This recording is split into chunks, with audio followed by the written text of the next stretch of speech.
A man who helped build one of the History Channel's most watched shows of all time died at 60 years old in a nursing facility in Iowa, while lawyers were already arguing over his $6 million estate. His childhood friend and co-star of 4 decades held his hand, closed his eyes, and walked out of the room.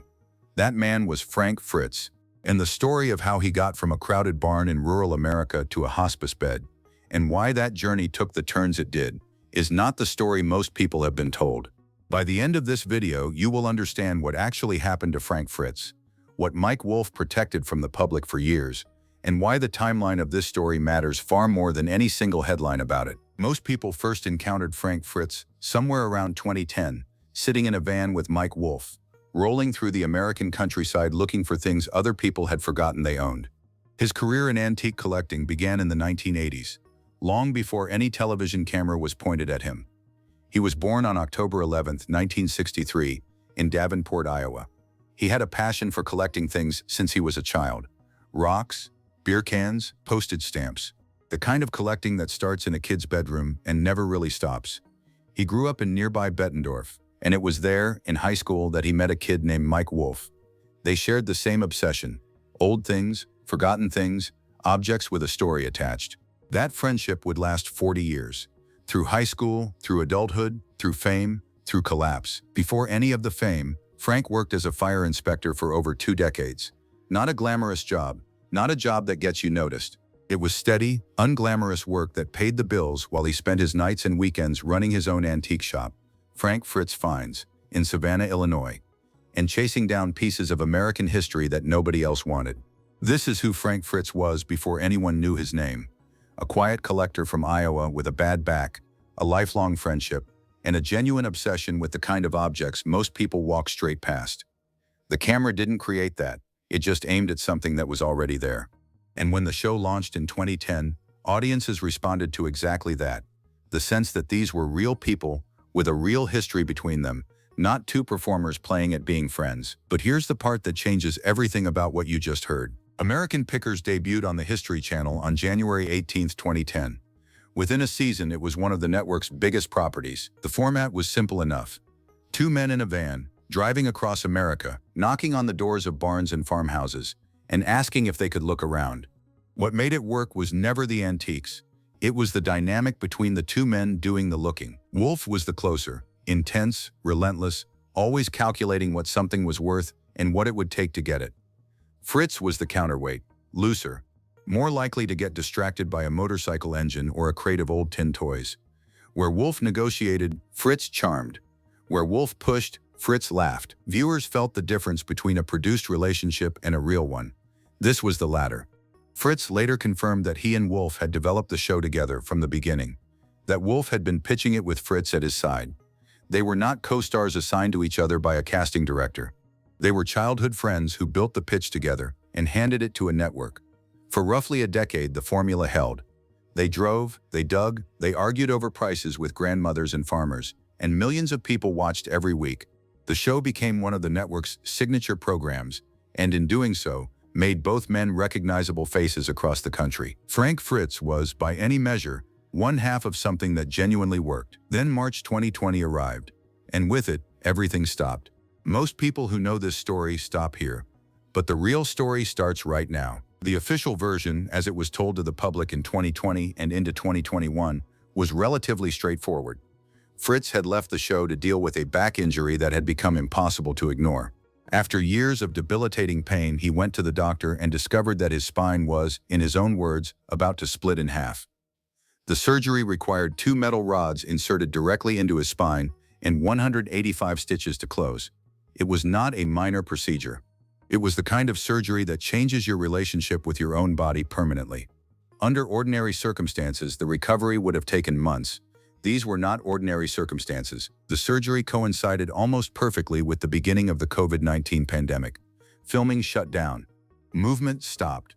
Fritz was at home in Iowa, immobile, recovering from one of the most significant spinal procedures a person can undergo, during a period when the world itself had locked down.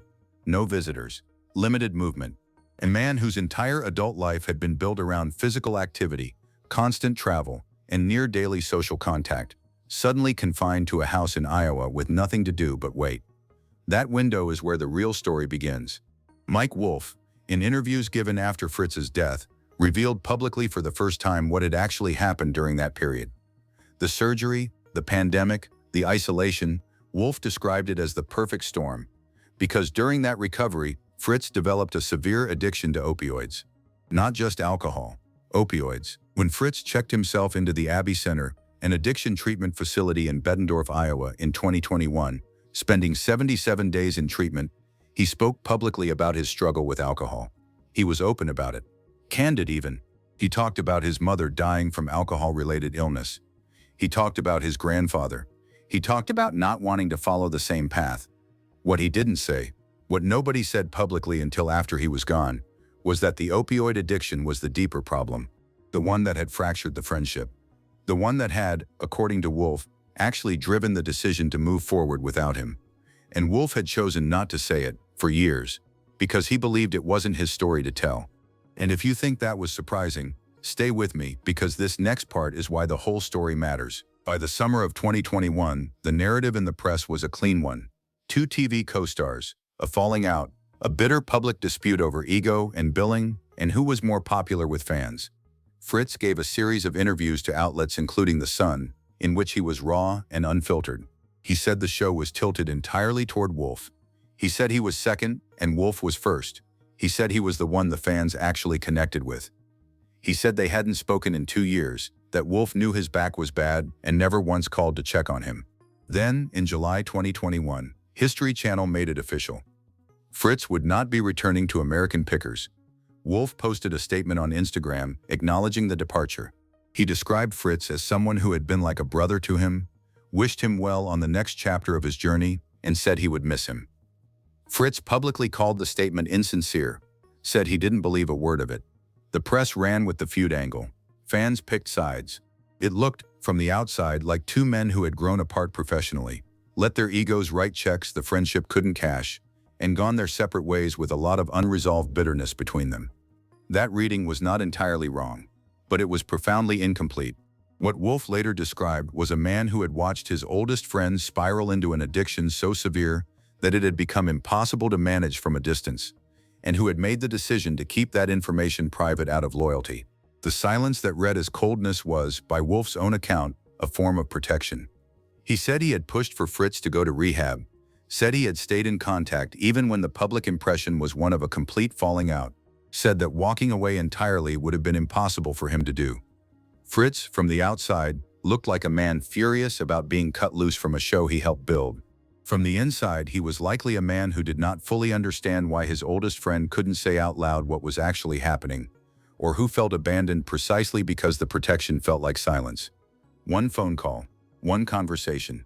That's all it took to change the direction of everything. On July 14, 2022, just over a year after he was officially out of the show, Frank Fritz was found unresponsive on the floor of his home in LeClaire, Iowa. He was rushed to the hospital. The stroke was severe. Within weeks, an Iowa court approved the appointment of a guardian and conservator to oversee his care and finances. His close friend Chris Davis was installed as his guardian. Midwest One Bank was appointed as conservator to manage his money. Court documents filed as part of the guardianship petition stated plainly that Fritz's decision-making capacity was so severely impaired by the stroke that he was unable to care for his own safety or provide for basic necessities, food, shelter, clothing, medical care, without the risk of serious harm to himself. The documents further noted he had no living relatives with whom he maintained regular contact. Read that last line again. A man who had spent a decade traveling across America with a friend he trusted. A man whose warmth was the thing audiences connected with most. Alone in a house in Iowa, found on the floor. His longtime friend Jerry Gendro later described visiting Fritz in the nursing home. He said that half of Fritz's body was, in his words, completely done, that Fritz would try to lift his arm and it would simply drop back down. That is the image that sits behind every breezy headline about the American Pickers feud.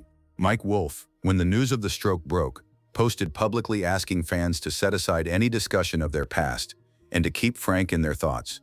Whatever had been said between them in the previous 2 years, this was not the moment for any of it. Here's what the comments kept asking, and here's the answer they never got. Until now. What the tabloid coverage of Frank Fritz mostly missed, buried under stroke updates, conservatorship filings, and will contest stories, was that Mike Wolfe never left. Through all of it, through the firing, through the public accusations, through the years of silence that the press had framed as a permanent rift, the 40-year friendship held, quietly, without press releases or Instagram posts explaining itself. Wolfe later spoke about reconnecting with Fritz's broader circle of people, his brother, his close friends, describing them as people they had all known for a long time. He was not a man who had written off his former co-star. He was a man who had kept the connection alive in the only way he could while Fritz's health made everything else impossible. And when Frank Fritz entered hospice care in the final weeks of his life, Mike Wolfe was there. Wolfe described getting the call that his friend was not doing well. He drove to Davenport. He sat with Fritz for approximately an hour before he died, holding his hand, rubbing his chest. When Frank Fritz took his last breath, it was Wolfe who reached over and closed his eyes. That is not a story about a feud. That is a story about a friendship that survived things most friendships do not survive. Addiction, public humiliation, professional separation, years of painful silence. Two men who had met as teenagers in Bettendorf, Iowa, ended up in a hospice room together at the end of it. Wolfe later said publicly and plainly, "There would be no American Pickers without Frank Fritz." Frank Fritz passed away on September 30, 2024, at the age of 60. His official cause of death was listed as the late effects of his 2022 stroke, caused by cerebral vascular disease. Contributing factors included aortic stenosis, a heart valve condition, and chronic obstructive pulmonary disease. He had also lived with Crohn's disease for most of his adult life, a condition his manager confirmed had likely accelerated his decline. The full picture of his health across those final years is one of compounding damage, a spine that had been surgically rebuilt, an addiction that had taken hold during a period of isolation, a stroke that had stripped him of his independence, and a body that had been fighting on multiple fronts for years longer than most people knew. And if you think that was surprising, stay with me, because this next part is why the whole story matters. Frank Fritz died at 60. He left behind an estate. According to court filings in Iowa, Fritz's assets at the time of his death were reportedly valued at approximately $6 million, a figure that includes both financial holdings and his extensive antique collection, built over decades of professional and personal picking. The legal disputes began almost immediately. Fritz's attorney had filed a will on his behalf in October 2023, while Fritz was still alive but under guardianship, designating it for safekeeping with the court. A certificate of approval was issued in October 2024, just weeks after his death. Then, in late December 2024, an attorney representing a friend of Fritz entered the probate proceedings. By February 2025, a formal petition had been filed to set aside the will entirely and demand a jury trial to determine its validity. Around the same time, Fritz's father, William Fritz, filed his own separate challenge. William's attorney stated publicly that the family believed the will was invalid for at least one, if not multiple, legal reasons, and that the case would now proceed to be litigated in Iowa District Court. The central question is one that carries a particular weight given everything that preceded it: whether Frank Fritz, who had been under guardianship since August 2022 due to severely impaired decision-making capacity, was in sufficient cognitive health to execute a valid will in 2023. His doctor's own letter to the court in 2022 had stated he was unable to make, communicate, or carry out important decisions about his own affairs. That question is now for a judge to resolve.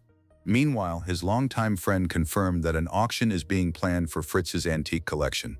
The motorcycles, the vintage toys, the decades of accumulated objects that had been the actual center of Frank Fritz's life, long before any television show claimed him.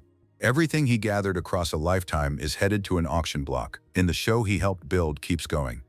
American Pickers is currently in its 27th season, airing on History Channel without the man who sat in the passenger seat of that van for a decade and made the whole thing feel real. Frank Fritz spent 40-plus years building something genuine, a friendship, a craft, a career, and then spent his final 4 years watching it dissolve in a way that no single decision or character flaw can fully explain.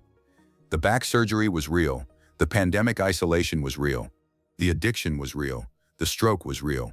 Each thing fed the next, and none of it announced itself clearly as the moment that would eventually become the whole story. What's left now is the show going on without him, a court case over his estate, and the image of Mike Wolfe sitting in a hospice room in Iowa, holding the hand of a man he had known since they were teenagers. Whatever their public history looked like from the outside, that moment tells a different version, one the headlines largely missed. Frank Fritz's antique collection will go to auction. His name will stay in the credits of a show he helped build from the ground up. And the question of who truly knew him, who genuinely protected him, and where the system failed him may never receive a clean answer. Here's the question worth sitting with. Do you think American pickers owed Frank Fritz more transparency when he was fired in 2021? Or was Mike Wolfe right to protect him from public scrutiny, even if it cost Fritz the chance to tell his own story? Drop your answer below.